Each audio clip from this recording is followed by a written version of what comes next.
Good afternoon, everybody. Uneducated Economist here. So, the inflation scenario is starting to ease. Everybody thinks that the Federal Reserve is going to pivot. Well, I don't know about necessarily pivot, but back off on their lifting of interest rates. That is not going to help any. It's still going to be a restrictive economy because there is a lag period that takes place from the time that the Fed lifts interest rates till the time it actually impacts the economy. Now, some of the things that the Federal Reserve was saying that they are doing to try and fix the inflation problem, I said a long time ago wasn't going to work, and it's starting to present themselves now that it wasn't going to work. Basically, the Federal Reserve shot themselves in the foot on purpose in order to get the interest rates elevated. We knew this a long time ago. We knew it back from the John Williams speech, monetary policy for a low neutral interest rate world, and that in that speech that they had a few problems. One of them being that the inflation rate had run persistently too low. And pretty much up to that point that the inflation in the United States had been running around or under the 2% inflation target. And what I mean by that is that there was a couple of times where it did go over the 2% target, but for the majority of the time, for the previous 10 years since the great financial crisis, the inflation rate here in the United States failed to achieve the 2% target that the Fed was looking for.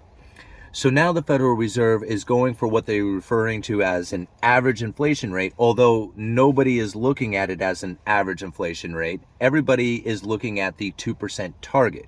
So they have a feeling that the Federal Reserve is going to reverse course with their interest rates the moment that the inflation has achieved its 2% target. But that's not what the Fed is going to do. The Fed is going to continue to keep interest rates elevated for a significant amount of time after that in order to achieve that 2% inflation over time. Now, listen to what some of the things that the Federal Reserve has said. They said that they were hoping to get relief in inflation from the supply side of things. And I said it a while ago that that was not going to work, that they are not going to get help from the supply side of things if they are telling the economy, telling the people, telling the media, telling everybody in their speeches that they are going to hurt the consumer. By hurting the consumer, you are pretty much telling people who are manufacturing, distributing, retailing, all the stuff that needs a consumer for, we're going to get rid of your customer. We're going to get rid of the one person in this whole thing that you absolutely need.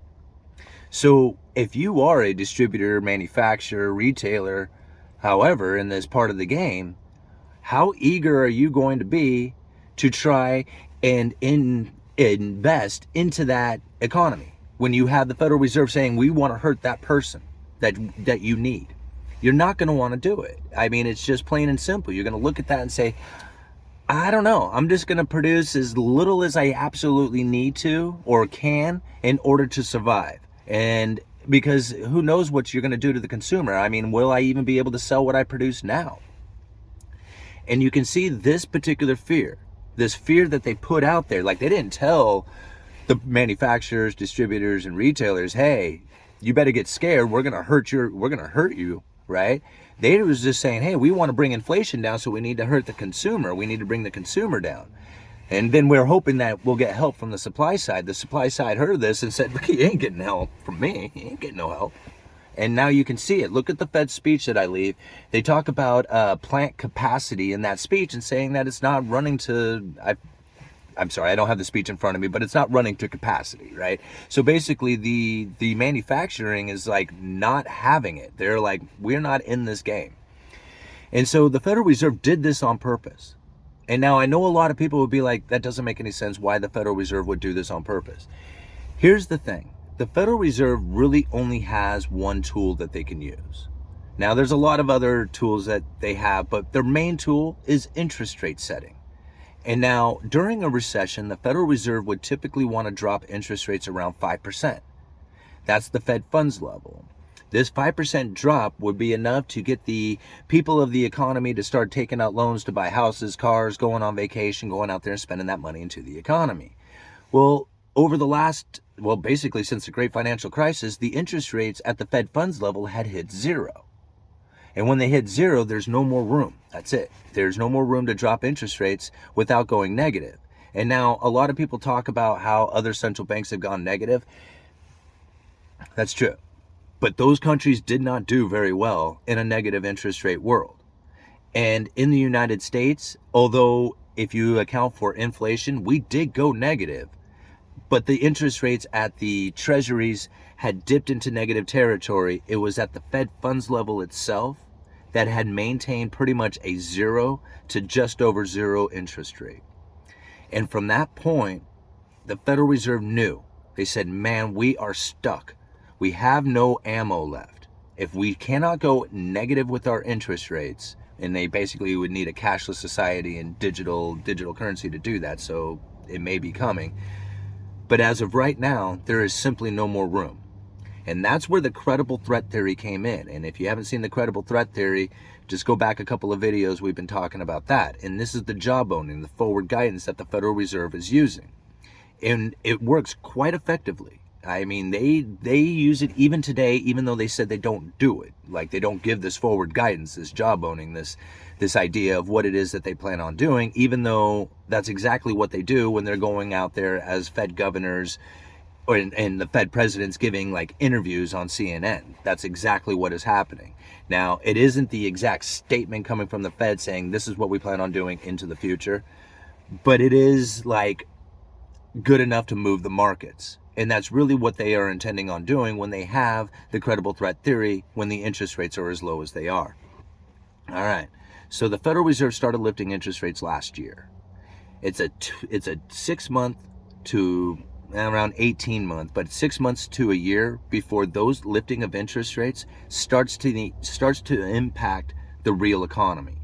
Now, you go back and look at the Fed funds level, and you're going to see like 6 months ago that the interest rates were right around 2%. So somewhere between 0 and 2% is where the economy is taking place right now. That's what the interest rate is impacting the economy, not the 4% and whatever comes next. It's the 6 months ago to a year ago. So if you go back a year, it was 0. So 6 months was 2%. The economy is just now starting to feel the effects of neutral interest rates. So whatever you're feeling right now, this isn't even close to pain, because the pain still has yet to come, because remember, the interest rates are twice as high as they were 6 months ago. So in 6 months to a year from now, you're going to start feeling the effects of 4% or 5%, depending on what happens here in the future. You see where I'm getting at? So the Federal Reserve knows that they have damaged not only the consumer by raising the interest rates and cutting them off, but also the manufacturers. And so during the pandemic, when they had this inflation problem, they knew interest rates needed to rise, they needed an inflation. They had, how did they refer to it? Their problem was a constant steady stream of deflation that they were fighting against. And that's the way they phrased it in that speech. I'll go find that speech. I'll leave it down in the description. It's an excellent one. You should go read it. But what ended up happening is that when they severed the supply chain, what they did is they ended up raising the demand and cutting off supply. Right? And I said it was more of this problem right here, because if you had just left demand without giving them the stimulus, you still would have had the same effect. The only problem is that you wouldn't have been able to use that good credible threat and really raise the inflation expectation unless you can hit them with a bunch of stimulus. So that really jumped up the demand. Now what you have is you have them bringing the demand down. They want to bring the demand back down and try and get the supply to come back. But the problem is that the supply doesn't want to come back. They're like, why would we come back if you're bringing the demand away? What we're going to do is retreat as well. So not only do you have the demand coming down to try and meet the supply to level off this inflation, what you have is the supply backing away saying, no, we're not going to do it. And this is the reason why you're seeing eggs and everything else being so expensive, is because they're not going to be supplying into this lack of consuming demand. And so until this reaches a bottom sometime in the future, which isn't going to be anytime soon, this is going to continue having an inflationary impact. They're going to keep interest rates elevated for a significant amount of time, way past more than what anybody is thinking, until you start getting supply back up again. Once you get the supply, or once the demand meets the supply and everything backs off, then the growth will begin again, and then we'll take off. How far out into the future? I don't know. I can't predict how far out that's going to be. But I do know that they're going for the average inflation rate over time, which means that they're going to keep those interest rates elevated for a significant amount of time. They're trying to get the consumer to get hurt, which is hurting the actual manufacturers out there, the manufacturers, distributors, retailers. And so what you're going to end up finding is a lag time from the time that they lift the interest rate, so the time it actually impacts the economy. At the same time, all this stuff is going to be hitting a bottom. So you think about how bad that's going to be going into the future when you have the lag time meeting in at the same time that all this is coming down to the very bottom that it can. Or I wouldn't say that it can, but the very bottom of the low that it's going to be, however low that is. Ooh, scary to think about. Okay, I got to go back into work. Uneducated economist, you guys let me know.